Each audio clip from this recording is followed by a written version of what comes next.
The following program contains violence, disturbing imagery, nudity, and, oh my God, why are you even watching this? Just run away. This shit is going to give you nightmares.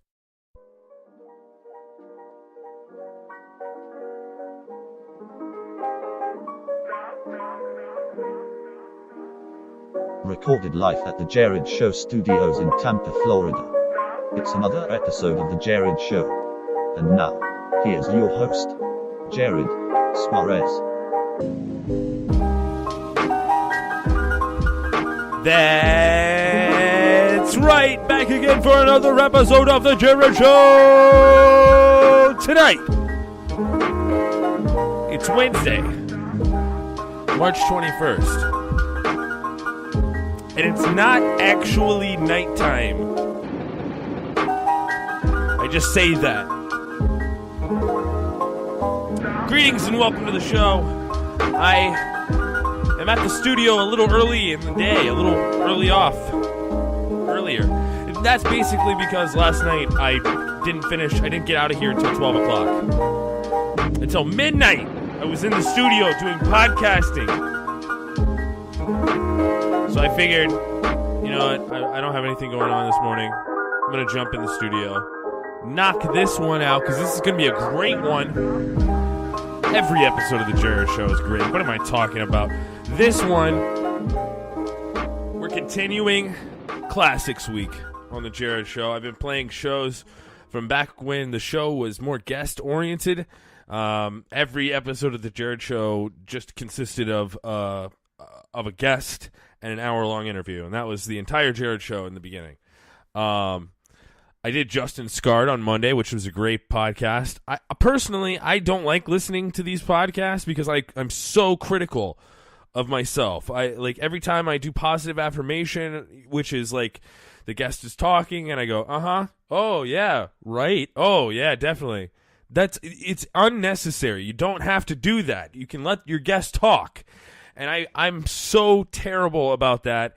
Back in the early days, there was a point yesterday on the Jam Master James podcast. If you didn't listen to that one, go to JerradShow.com and check that one out. But the Jam Master James interview, there was a point where he was telling an amazing story, and he said something about a A-10 Warthog, and I went off on a fucking rant about how awesome that plane is, and I didn't let him finish the story. We totally killed the story.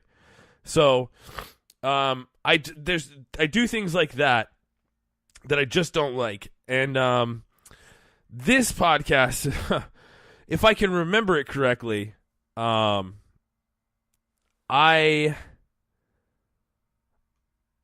asked him just weird questions. I was just, I don't know. I don't know. Maybe it's a good podcast, but I'm just going to criticize the hell out of it, and I'm going to feel cringy. So what I'm going to do is I'm going to play this. I might stick around and listen to it for a little bit, but then I'm just going to let it play in the background. I got some stuff to do here at the studio today. Big things coming up for the Jerrad Show. Next week, we're starting back with the everyday Monday through Friday podcast. Everything's back to normal. But there's a couple of things that are going to be different and a couple of things that are going to be new and added and available for listeners if you guys want to check them out. But as for today, this is Jerrad Show 26. This is the 26th episode of the Jerrad Show that I did. And this is my guest, Andrew Barber. And Andrew Barber, at the time, I really didn't do enough research on him. I just really liked the music that he played on YouTube, and I thought it was hilarious. The videos and the little skits that he did were hilarious. So I wanted to talk about that, obviously. I played some of it on the podcast, which you will hear. And I know at the end of the podcast, it ends really awkwardly. He just he's like, is it okay? Do we have time can I go use the bathroom really quick? And I'm like, dude, we've only been fucking recording for 51 minutes, man. You really should have taken a bathroom break before you started. I didn't say that. I was just like, you know what? Yeah, we're almost at an hour. I'm going to wrap it up anyways. So, it kind of ends weird. I know we get into some really cool conversation, He worked at I don't know if he still works there. He worked at a crematorium. He was the one who would burn bodies. So we get into that a little bit, and it's a pretty interesting conversation. Without all the cringiness and everything that I'm listening to, the criticism that I'm going to be building in my head while I'm listening to it, be like, stop doing that, Jerrad. But it does. I mean, I can't change it. All I can do is do better this next time. So yeah, here's Andrew Barber, Jerrad Show 26. It was recorded in 2014, either January or February of 2014. I think it was February. Maybe even it was more. Maybe even March. But I think it was February.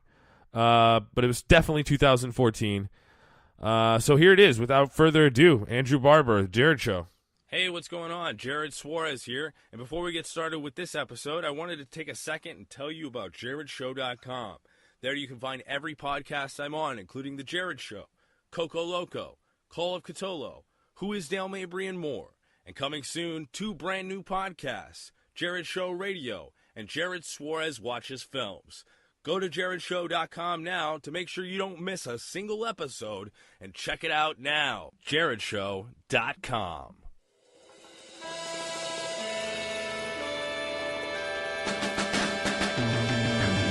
Jerrad, you sound like a real nice guy.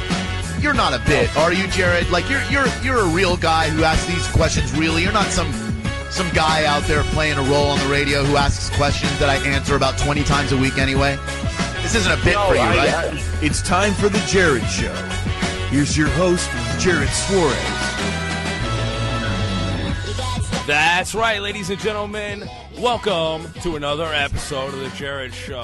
Thanks, everybody out there listening on Stitcher, iTunes, JerradShow.com. Can't thank you enough. Tonight, we have a great guest, as always. But tonight is a little bit more great than others. He is a comedian, an actor. He does a lot of stuff on YouTube. He lives in Canada.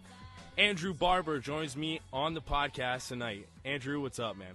Hey, Jerrad. How's it going, man? Thank you for your kind words there. Yeah, man. I'm really stoked to have you on the podcast. It's been a while since I've first saw your stuff, which was a long time ago. How long have you been doing videos for YouTube? Oh, probably about 5 years now. Started just before that with some comics, like on MS Paint. And as soon as I got a Mac, I realized I could make videos pretty easily. So that was about five or maybe 6 years ago. Cool, man. And now, how long until you really got a video that you were, really happy with and put it out there? And what was that video?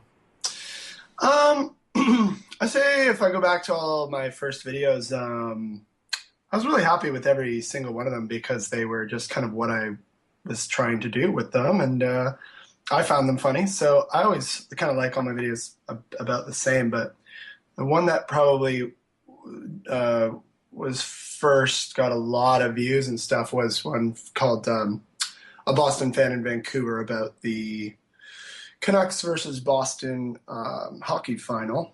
And the first video I put out of that got about 1 million views in a few days, and I had to take them down because of copyright stuff, but then I put them back up. But yeah, that was the first one that really took off, and that was about 3 years into making videos, so it took a while to get something that people could really recognize.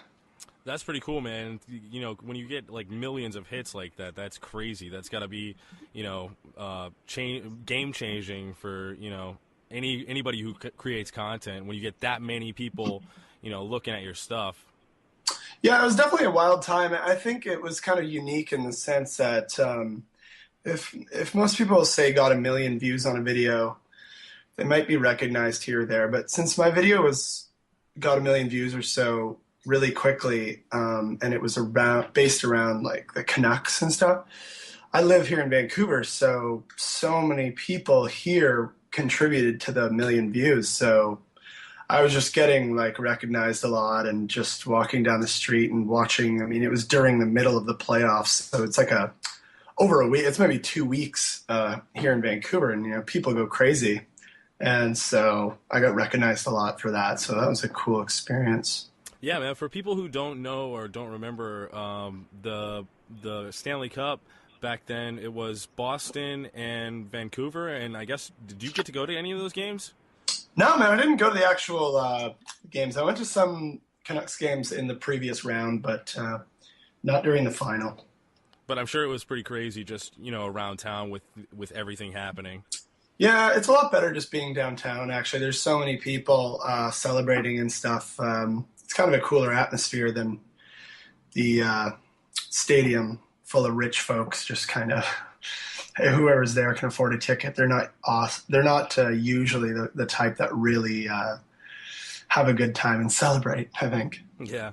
Now, those videos that you did with the Boston fan in Vancouver, being down in the mix of things in the Boston jersey, did you ever have anybody, come at you, or did you get any confrontation or anything like that? Well, I wore a jersey. I went downtown to do a radio interview around then, and there was a game on that night. And, I mean, I hated the Boston team. I didn't want to wear the jersey. I'm a Canucks fan, so I brought it in a bag because they wanted me to bring it down there for a photo or whatever. And I had some people walking behind me and, really trying to sort of intimidate me by being like, oh, look at that asshole in a bag. What a pussy and stuff like that. Yeah, I'm not really a fan, so I'm just kind of carrying it. But then after the video started to get recognized a lot, especially by, all the Canucks fans downtown during that time, I just kind of wore it around as a joke. And I wore it pretty much after a Canucks win. So everyone was kind of in a good mood and kind of walk around with that. And most people recognized me, and we had some fun with that. Yeah, that's cool. I actually saw some pictures of you on stage. Or was it a video maybe of you on stage in the Boston Get Up? Did you do some comedy with him, with that character? Yeah, I did a couple live spots with it. How did that go? It went pretty well. I don't think for some reason, a lot of the people at the shows, I don't think seemed to recognize it or had seen the video maybe. But, I still kind of did some different comedy with it and was kind of antagonizing the crowd and stuff like that. So it was fun. Yeah, that's pretty awesome. Another video that I wanted to talk about really was the staple video that brought me into your comedy. It's the jingle that is still stuck in my fucking head. Ron's Heroin Blog. Oh, thanks, man. Dude, seriously, it's a great series. How many videos did you wind up doing to that? Oh, I just made 2. I wasn't really stoked on the second one, but the first one seemed to do really well, and I wanted to do another one where he kind of turns more into a zombie. But that one's gotten a lot of attention. Yeah, man, that's definitely a hilarious video. I mean, what did you do to kind of prepare? Did you have any kind of inspiration? Did you base that off of somebody that you know in real life? Thankfully not. But I was actually at Vancouver Film School just volunteering to do some makeup for a project they were doing. So I was getting makeup done on me. And I think it turned into a 2-day thing, and it was really kind of pointless. So I was kind of irritated. I was getting all this makeup done for no reason. And at the end of the day, when they put this really creepy looking mustache on me and sort of white makeup and stuff that I have in the video, I just told them to leave it on and, so I could get something worthwhile out of it. And so I went home. I went home on the bus and kind of put a hood on so people wouldn't really think that I was a freak. But people were kind of staring at me on the way home. Yeah, because you look like a junkie. Yeah, which isn't entirely uncommon in Vancouver, but they were staring at me anyway. So I was on my way home, and I went home and just kind of had the idea on the way. I guess I'll just film a blog where I'm a junkie or something, and the idea came out that way. Yeah, it definitely worked for me, especially the jingle. That's something that's stuck in my head for a long time. Now, do you do? Obviously, I've seen a couple of videos that you've done with some music, writing songs and performing songs. Yeah. Is that something also that you're big into? Yeah, I was in a band and several different bands for about 10 years when I was in high school and a little bit out of high school as well, and doing singing and playing guitar, writing songs, and mostly rock songs and stuff like that.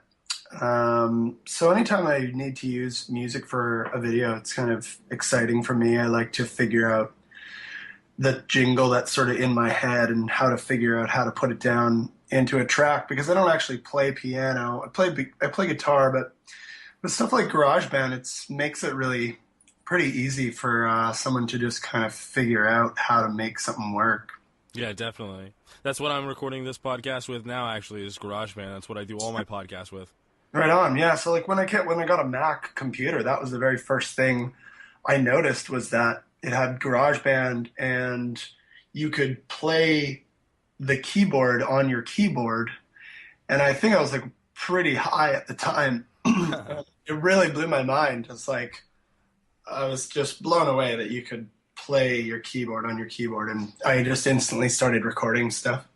Yeah, I remember when I first got the iPad, and then GarageBand was on there, and you could play all the instruments on the touchscreen. It totally took it to a different level. So, yeah, man, the technology really allows us to do whatever we want now. This podcast, for instance, me and you are able to talk and record it and put it out to people, and, you know, we're thousands of miles away from each other right now. Yeah, it's pretty crazy, man. I mean, I'm really blessed that I'm sort of in this time frame where I can buy a camera for, $600, and it lasts me years, and it does exactly what I need it to do. And even with something like having YouTube around, like I remember when that turned into an actual thing, like hearing about YouTube, and now it's like most of my life. So it's pretty wild. Yeah, definitely. It's funny to see how YouTube's really progressed.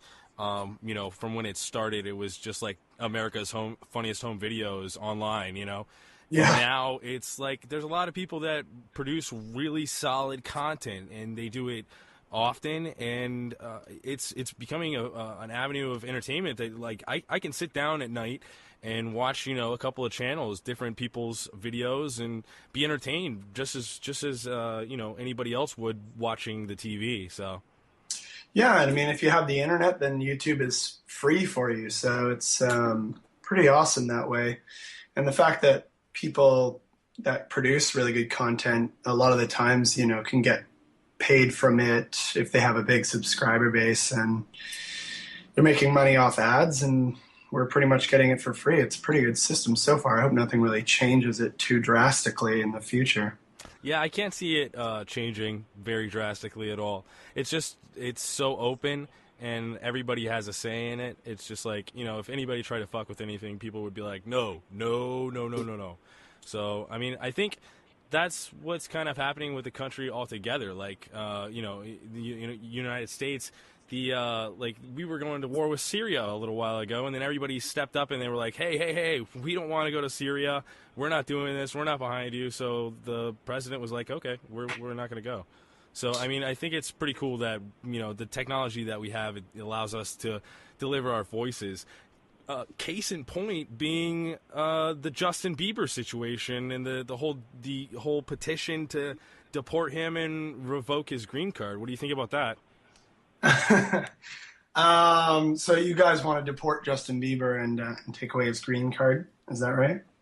Yeah, I think that there's a lot of people that are Mexican that have had family members that have gotten, in a slight bit of trouble and wound up getting deported. And there's a lot of people that don't think that it's fair. And there's a lot of people that, don't think that it's right that he was, drinking and driving, whatever, all that moral bullcrap. But yeah, definitely. A lot of people want Justin Bieber out of the country.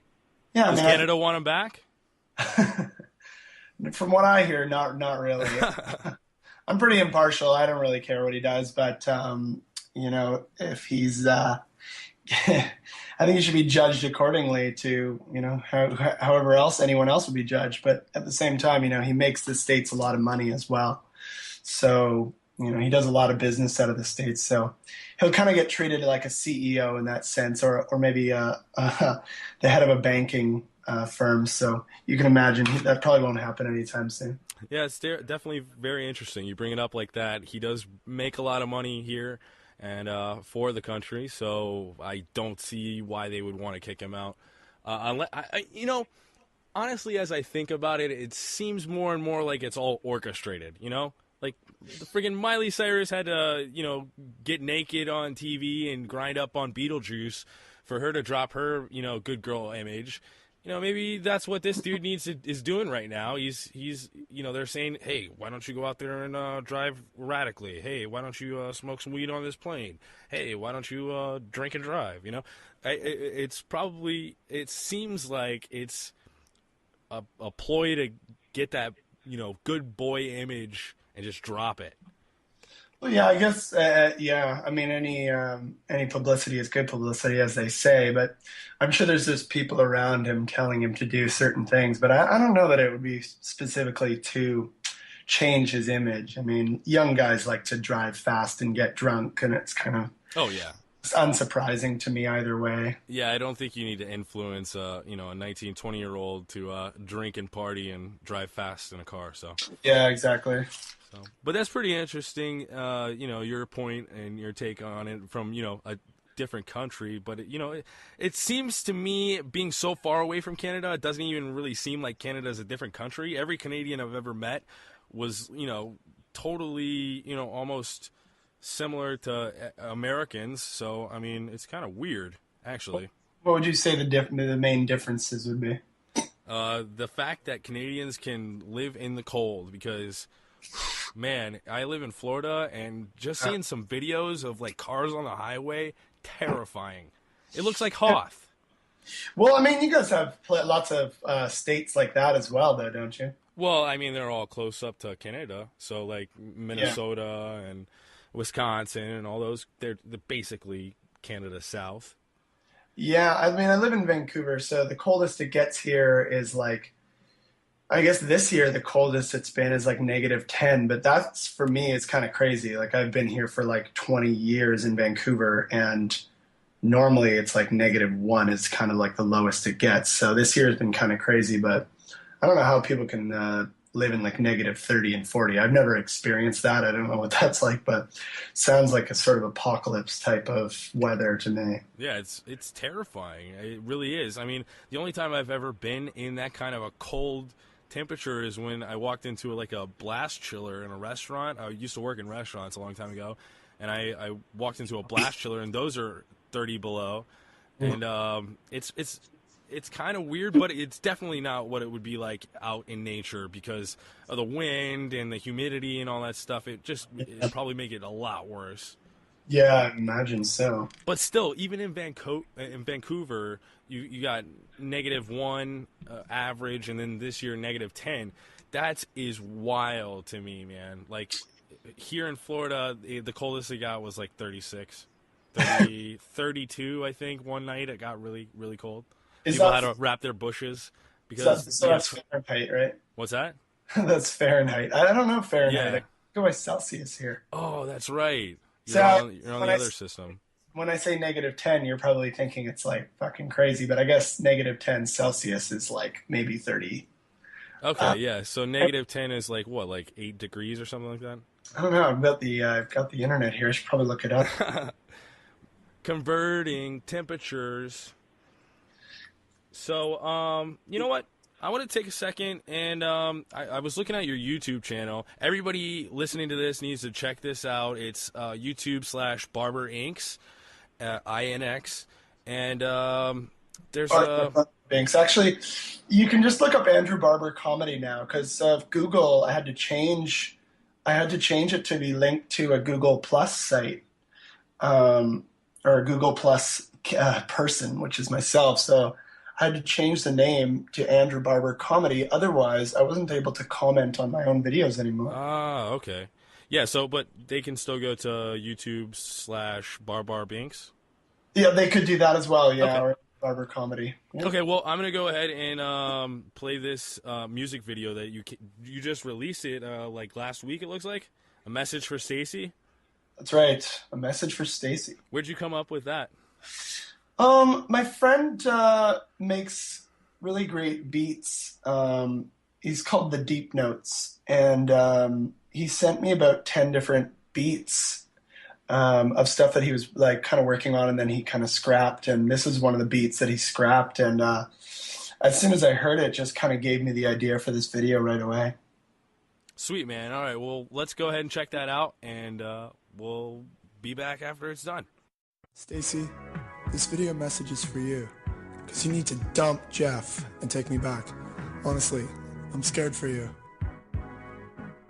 because you don't know what you're missing. When I think of us, you and I miss you so much. It's sad, so sad. Take me back and I'll apologize for all the things that brought tears to your eyes. For calling you fat, for selling your cat, for telling you that you're a big fat bitch. Honestly, I don't know why you're not by my side. Without you in my life, I'll die, I'll die. I'm a really good guy when you think about it. You've done lots of things too that has made me pissed. You said that I'm lazy, you said that I'm crazy, you said I have rabies. Well, fuck you, I don't. I miss you, I miss you, I miss you, and all I wanna do is kiss you. I miss you, I miss you, I miss you, I miss you, and all I wanna do is kiss you. I stay up at night and I cry, 'cause I hear you got another guy. He's dead, so dead.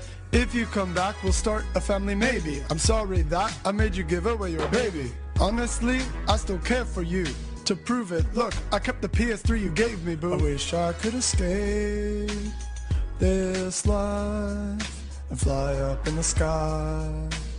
So dope, so dope. Hey Stacy, it's Chad's best friend Lee. I want you to know that he seems quite peeved. He wants you back, and I think you should forgive that aggressive three-way we had. It was special for him. I miss you, yeah, I miss you, and all I wanna do is kiss you. I miss you, I miss you, I miss you, I miss you, and all I wanna do is kiss you. All right, and we're back. That was a message for Stacy, Andrew's newest song. Andrew, what made you write that song? Was there a girl, Stacy, that you were thinking about, that was just a bitch, or is this just from life experiences in general? I don't think it's either of those things really. I just kind of relate to the character of the guy, this kind of douchey guy. I think we all have kind of met that person, and once I heard the beat, it just gave me inspiration to write the song, and I wrote the whole song in a couple hours. The rest of the video took me like 2 months to do, because I filmed it all by myself and sort of shot by shot just around my house in my neighborhood. And so I had to set up the camera and go in front of it, and then that take was kind of blurry, so I have to redo it. A lot of stuff like that. So the actual video took a long time to do, but the song kind of just wrote itself. It was pretty easy to write. Cool. And there was some other actors in there. Who are those guys? Yeah, so the other rapper in there is Taz Van Rassel, and he's a really great improviser in Vancouver. He just won Canada's Best Male Improviser last year. Oh, cool. For the Canadian Comedy Awards. And he's in a group called the Sunday Service, which is a really awesome improv group in Vancouver, and they recently won a comedy award for Best Improv Group. So they're kind of on fire, and he's a friend of mine. We both do theater sports down here in Vancouver. We perform regularly down there, so just asked him to do it. He also hosts a live show called Rap Battles, and they do that on the East Coast, and now he's doing a version of it on the West Coast here. And what it is different comedians dress up as characters, and then they rap battle against each other. So I think one of them was they'll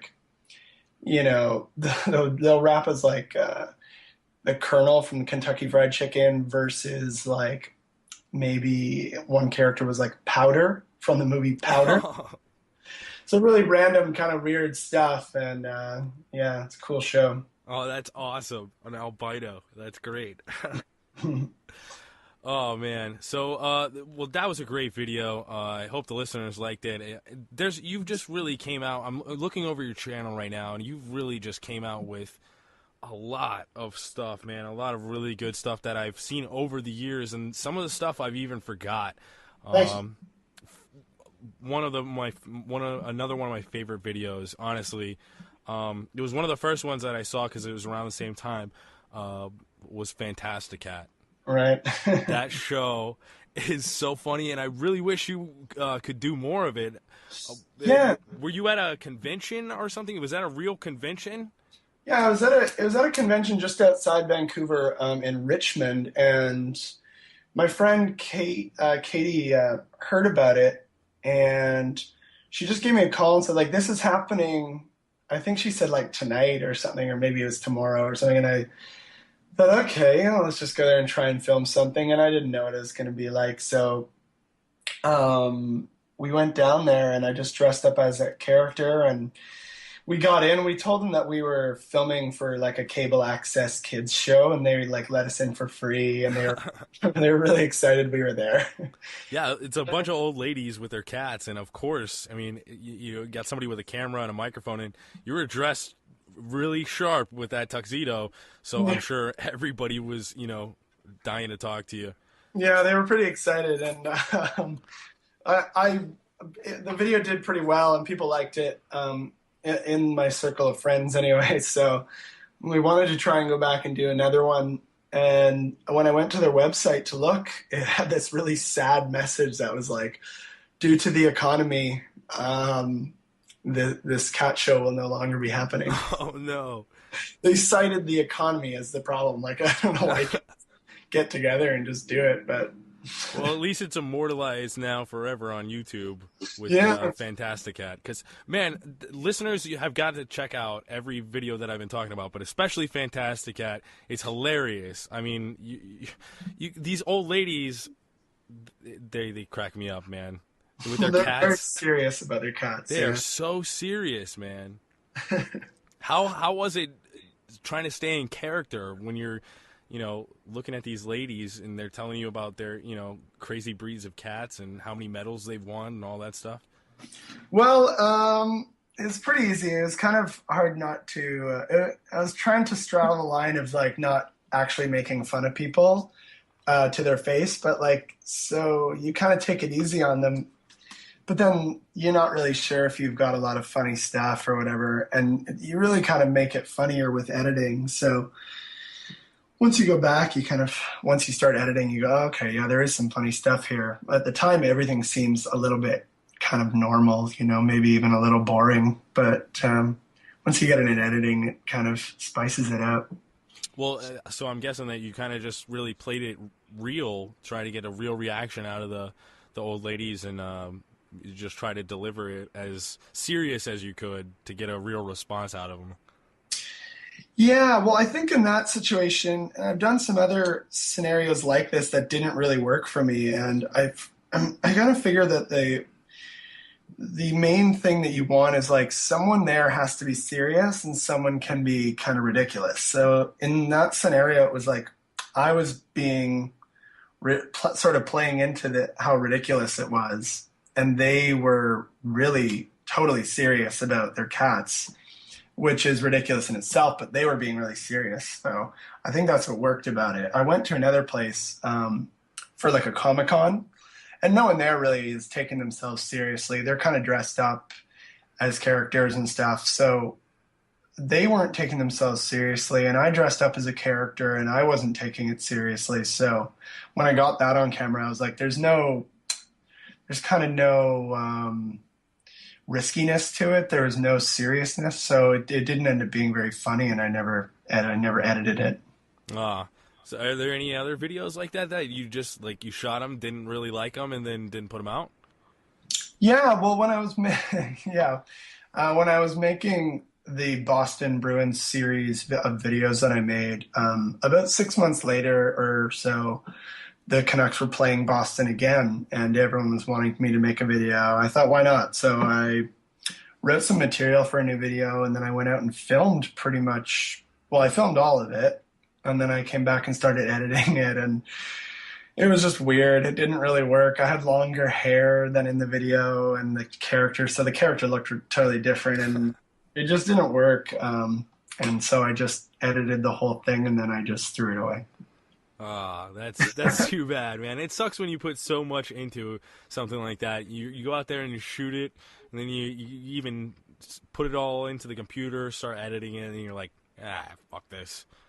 Yeah, I mean, to me, it's like I would prefer that than putting something out there that I'm not happy with, just to be like, oh, look, I did something, and it's what you wanted. It's not. I kind of do a lot of this stuff for myself to make myself sort of happy with whatever project I'm working on, and I enjoy it probably more than anyone else does. So if I'm not happy with it, I'd rather just scrap it, Definitely, man. That's what it's all about, is being happy with what you're producing. Yeah. So, let's talk about what do you do when you're not being funny, when you're not making videos? I auditioned for a lot of commercials, booked some commercials lately. In the States, they were just recently airing some for Del Taco. Okay. And they don't have those in Florida, but some of the listeners might know, and I know they're really prominent out in California and out west. Right, yeah. So I was in some of those, and I did another one for, what's that cable company out there? It's like States only. What's a cable company you guys have? Oh, there's a ton of them. Comcast, Wow. Bright House, Verizon. There's tons of them. No, I should be able to remember, but I can't. I did one for a cable company out there, but other than that, I also work at a crematorium. Really? Yeah. What's that like? What do you do there? Well, when I'm working there, I'm pretty much working by myself, so... Creepy. Yeah, so we have to cremate people, and I've been there for about 4 years. Damn. So with like that morbid of a job that you have, it's crazy that you have such a, funny personality, and you're a funny guy with, all that morbid death, surrounding you all the time. That's crazy, man. Yeah, well, I mean, I don't really know any of the people that are there that have died, so, I mean, I don't really find it too sad or anything. It's kind of interesting to me, and I'm also really used to it now after 4 years. I kind of have a morbid sense of humor to begin with, so it doesn't really bother me. Well, that's definitely true. A song that I want to play in a minute is the first song that I ever saw you do was Tonight's the Night, where a character meets a girl on Craigslist, and she winds up being a serial killer, and that's definitely a morbid sense of humor. But wow, man, I definitely would have never guessed that you work in a crematorium. Now, I really don't know the process of cremation or anything. I'll be a little bit personal with you. I lost both my parents. I was 14 years old and 24 years old when I lost my mom and dad, respectively. Sorry to hear that, man. Yeah, man. Well, thank you. But they were buried, and I've never really thought about cremation. Can you tell the listeners and maybe me a little bit about like the process of what happens? Yeah, well, like in our situation, we have a morgue there, and it's, that's where the sort of bodies are, and then there's like a lot of paperwork you need to make sure is correct before you take someone out of there, and so you kind of find all the paperwork, make sure it's all correct. You check an ankle tag, and then you would take the person out, and let's say the chamber's already cleaned out. The chamber is sort of like a really giant chamber, and it's got stone. It's like all stone inside. So the person would go in there.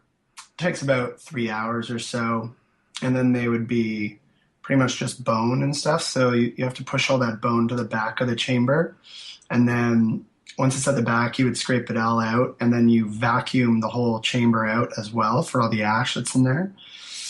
And then you would combine the two with the vacuum and the remains, and then it goes into a processor where, like, because at the end, a lot of people would think that the remains would just be ash, right? But you actually have to grind all of the bones up in a processing pot with a sort of metal blade at the bottom that grinds everything up into like what you would actually get back as cremated remains. Wow, that's insane. Now, have you ever done anything crazy? Like, do people bring pets or anything in there? No, pet crematoriums are totally separate. I've never seen one, but the rules on those are like obviously much less rigid. Like you can do several dogs at a time, I think, and stuff like that. Whereas human ones, like there's laws where you can't put anything else other than a human inside of one. Wow. Now, is cremation more popular in Canada, do you know, than the States? Because I don't really know of many people that get cremated personally. It's really popular, and like I don't know about anywhere else, but especially in Vancouver, like if you want to get buried, it's very expensive. So, I mean, the only option for a lot of people is cremation, because there are really only those two options, like extremely expensive or, and personally I would prefer to be cremated, but that's just me. I know it's very popular up here, and it's like, I've seen some reports where it's just getting like exponentially more popular each year. Yeah, well, when it comes to the cost aspect of it, definitely makes a lot of sense. And, taking up space and the land and all that stuff, that definitely makes a lot of sense. But it's just something that I've never been around in my family or anybody that I've known. So it's pretty interesting to hear about somebody who actually does that. I never would have thought that. That's totally a surprise, Andrew.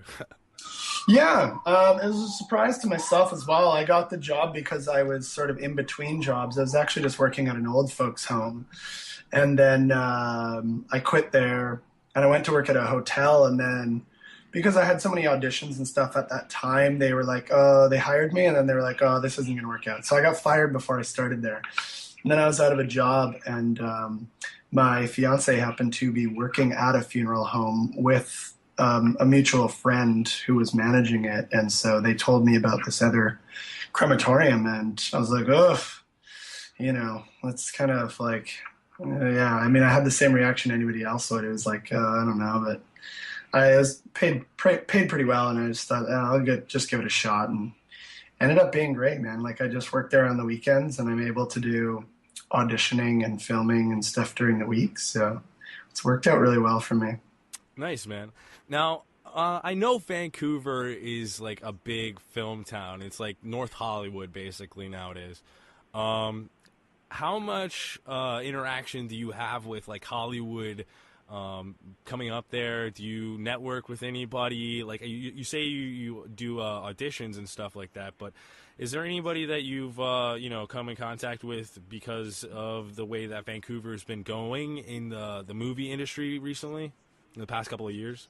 Well, and even in the last couple of years, in the last like 10 years, it's been it's dropped off a lot because of the dollar, the American and Canadian dollar being sort of at par, and then the lack of tax incentives for America to film up here is just made the film industry up here kind of dead in a sense.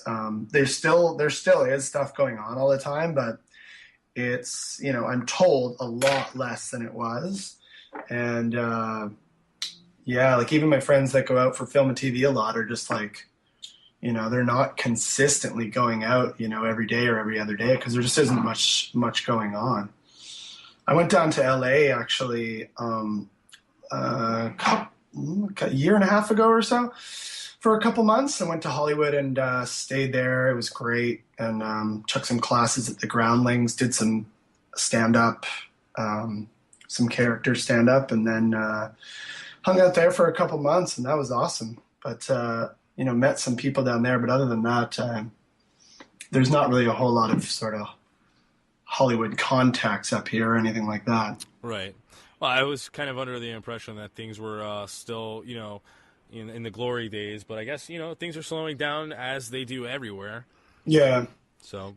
Yeah, a lot of it was the economy as well, just in general, like with people's budgets. Like the first thing that gets cut is their advertising budget, right? So like lots of commercials were slowing down, and then because of no advertising budgets, like there was no money for movies and TV and stuff like that. So who knows, man? Things are hopefully changing. Like I think Netflix is doing a lot of great stuff with buying out full series and stuff like that. So much money gets spent every year on pilots, and they go nowhere. And yeah, the people in them don't even get a chance to be in a show because they just film it and throw it away. So something like Netflix just kind of does some research, it seems, and then they buy a whole series and then they give it away. Yeah. It's a great idea. It's a great business model because people are just going to keep coming back, especially if they like the show, Yeah. Kevin Spacey just did a great speech to the entire, I don't know the name of the board, but the entire sort of television network kind of board of people. And he gave a great speech about how television's changing drastically and they need to keep up with it and they need to sort of follow the Netflix model.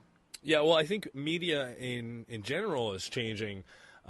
Just like the fact that I have the ability to do this show, you have the ability to do your videos. I mean, content is everywhere, and people want content when they want it. They don't want to be stuck to somebody else's schedule. They don't want to, have to watch what commercials people tell them to watch, and sit through, 5 to 7 minutes of commercials every half hour for a program. It's crazy. So that's right, man. The time of that is already gone in my books because it's still there, but it's dying, and there's really no going back. It's changing forever, and it's just going to change how we get that content. Yeah, definitely. We're on the cusp of everything changing. I feel like we're on the edge of that page that's turning to the new page of where everything is going. So it's pretty exciting time to be developing content like we are. So speaking of developing content, I mentioned it earlier. I wanted to play for the listeners the first song that I ever heard, which is the Tonight's the Night with you and is that your friend Katie? No, that's Pippa Mackey. Okay, I didn't see the credit for that. Pippa Mackey, okay. She's in a couple of your videos. Yeah, she's a great actress here in Vancouver, and she's really fun. We like working together. Okay, sweet. All right, well, I got to pull it up now, so we're going to play this for the listeners. Come back, and we'll talk about it. 1, 2, 3, 4, 5, 6, 7 o'clock. I got a date with a really pretty girl, and I'm really excited for tonight. I got a date with a really great guy, and I'm hoping everything goes all right. I've got the Notebook DVD and a bundle of flowers, and I've done my very best to look sharp. I've got my duct tape, cuffs and gags, and bleach and gloves, and I'm just about to lay out the tarps. Ooh, she's so pretty, la la la la. He's just my type. Ooh, tonight's the night. When we met, I knew that he would be the one. I can't wait to see the look on his face. Oh, when we met, I knew that she could be the one. There was something about the look in her eyes. I hope I don't look as crazy as I feel. I can't wait to hold her hand when Noah tells Allie that it still isn't over. That's the best part of the movie. Ooh, what a really sweet girl. La la la la. I can't wait to kill this guy. Ooh, tonight's the night. Oh my gosh, this date is going super well. I can tell she's really digging my vibes. I can't wait to bathe in the blood of this fucking pig. Keep calm until the time is right. Craigslist is such a great place to meet sane and sexy singles in your area. So, do you like kissing? Thanks, Craigslist. Craigslist. For sane and sexy singles in your area, try anywhere but Craigslist. Cool. Well, what was take us through the process of making that video, actually. Like, what was it like to have somebody else there with you and, to vibe off them like that? Well, this one was really, we kind of just, I got a guitar and wrote a pretty simple song with a melody to it. And then we kind of just jammed a couple times on lyrics and just kind of just maybe emailed it back and forth a couple times with some changes. And then it was kind of ready to go. And then I just kind of thought of each line and what the shots should be. And then did some green screen, filmed most of the stuff in a day at her apartment and around there. All came together pretty easily, that one. Yeah, man, that's pretty cool that it came together so easily because, man, it really made an impression. I don't know where I saw that video. It might have been showcased on some other YouTube channel. Do you know what happened with that? Did that get picked up by somebody? I don't think so, man. I mean, it's only at about 10,000 views now, so I don't know if that one got played anywhere else, but it's kind of hard to, it's really hard to say, like, where your videos are going to get played. Like, I just made one called Owen Wilson Loves Vancouver. It's an Owen Wilson impression. Oh, it's great, by the way. Everybody needs to check that out. That was fantastic. Thanks, man. So I did that, and, it got a lot of views pretty quickly. Not too many views. It's at about 75,000 now. But when I first put it out, the Huffington Post put it on one of their sites, and all these other websites were kind of putting it up, and it's kind of hard to say, like, where it's getting played. Like, I found out that the radio was playing it and telling people about it, and, you normally wouldn't know about those things if no one told you. So it's hard to say, like, where it's being played. I went to break.com and saw it on the front page there, but they just kind of like stole it and then re-uploaded it, or someone did, Oh, wow. So, and it got about 20,000 views on there. So you never know, like, who's taking the video and playing it. And that's fine with me, but, I'm just happy that it's out there getting seen, but it's kind of interesting. Yeah, I can't remember exactly how I came across it. It was somebody, it was probably like a Fine Brothers kind of like a, what's hot on YouTube kind of deal, just going through some stuff. But I definitely remember somebody was showcasing that song because the song is what got me. I'm a bit of a musician myself. I've been playing since I was like 14 years old, so that's like 13 years, give or take.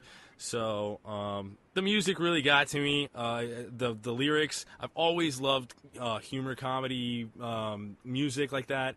So wherever I saw it, I immediately picked it up and had to go check out your channel. Now, when I went over to your channel, like I said, I saw the Ron's Heroin blog, and there was a couple other ones.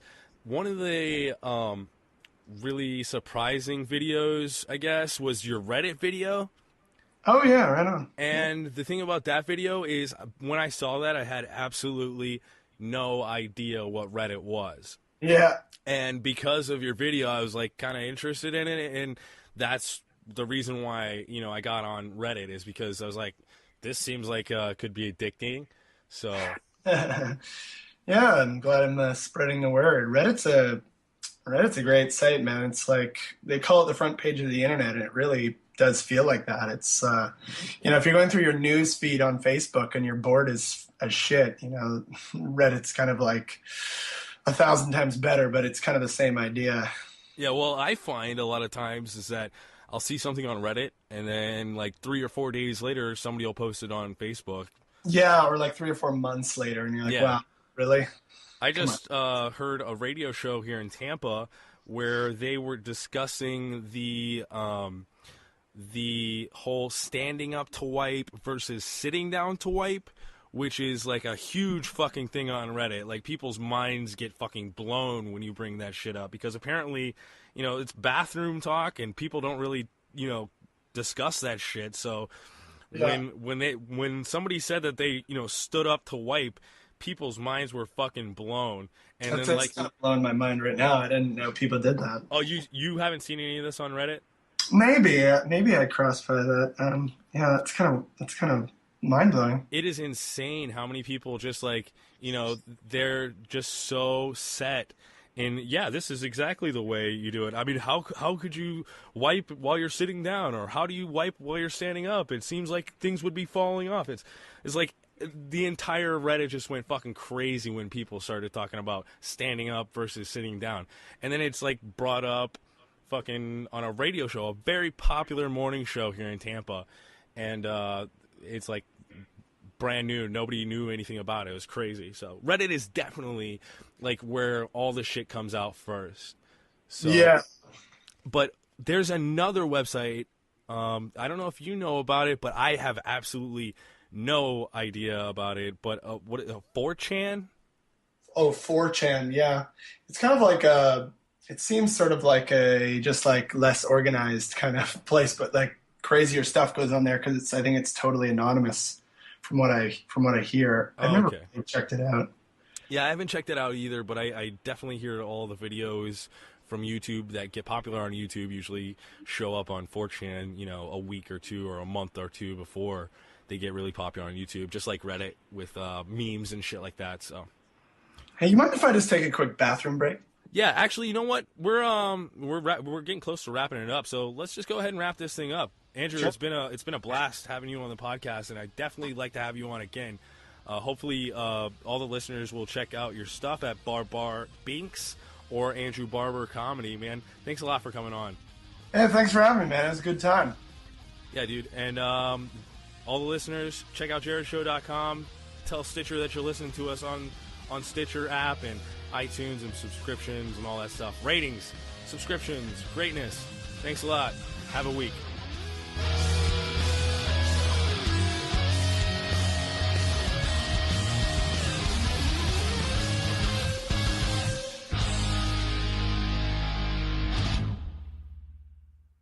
Hey, if you enjoyed Jerrad on this episode of The Jerrad Show, check him out on my show. It's The Call of Cthulhu.